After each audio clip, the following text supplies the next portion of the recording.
kuya, hindi ko alam paano ko sisimulan. Hirap, my God.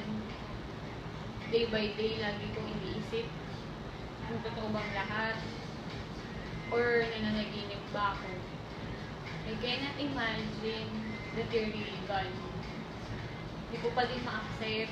Hindi man ako nabigyan ng chance to say goodbye to you. You'll always be my kuya, and no one will replace you in my heart. Thank you for everything. I wish we could go back and start over again nung wala ka pang sakit, nung malakas ka pa. Hi. I miss my brother, and also I miss my shoulder to cry on and my best friend. It's hard for me na wala ako dyan sa huling araw mo. Sana maintindihan mo kung bakit di ako makakauwi. Kuya, I really love you so much. Hindi ko man nasabi sa'yo nung buhay ka pa. Madaya ka, sabi mo sa akin, kailangan natin tuparin lahat ng pangarap natin para sa pamilya natin at para kay Margo.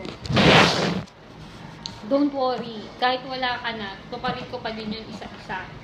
Lalo na yung pangarap natin sa pamilya natin at lalo na yung pangarap mo para kay Margo.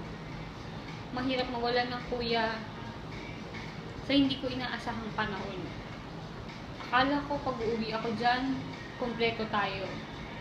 At makakapag-family picture pa tayo para i-display sa bahay. Pero hindi na mangyayari yun. Sana hindi na lang ako pumunta dito sa ibang bansa kung alam ko ganyan ang mangyayari sa'yo. Mahirap pero kakayanin ko. We will miss you and we love you.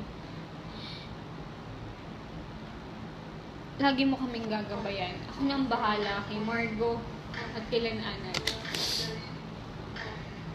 Again, I love you so much, but now I have to let you rest. So now I guess this is my goodbye, my dear brother, till we meet again.